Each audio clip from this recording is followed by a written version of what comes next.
नमस्कार. आज आपण मटण शिजवण्याची पारंपरिक पद्धत बघणार आहोत. त्यासाठी इथे मी अर्धा किलो मटण, एक बारीक चिरलेला कांदा, ताजं वाटलेलं आलं लसूण पेस्ट, हळद आणि खडे मीठ घेतलेलं आहे.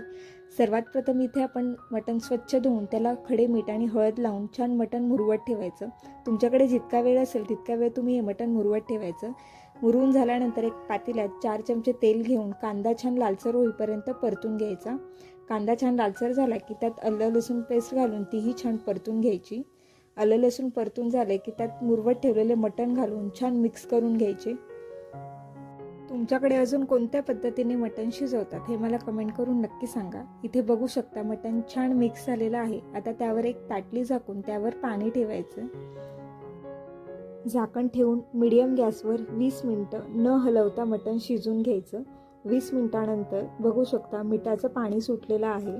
इथे आपण कोणत्याही प्रकारचं पाणी अजूनपर्यंत घातलेलं नाही आहे. इथे ताटावर जे गरम पाणी झालेलं आहे तेच घालून मटण शिजवून घ्यायचं आहे. मटण शिजवताना एक गोष्ट कायम लक्षात ठेवायची, ती म्हणजे मटणात नेहमी गरम पाणी घालायचे. गार पाणी घालून मटण कधी शिजवायचं नाही, त्यामुळे ते व्यवस्थित शिजलं जात नाही आणि शिजायलाही फार वेळ लागतो. सेम प्रोसेस फॉलो करून आपण मटण शिजवून घेणार आहोत. पद्धतीने मटण शिजवायला इथे 1 तास तरी लागतो, पण या मटणाची चव कुकरमधल्या मटणात कधीच येणार नाही.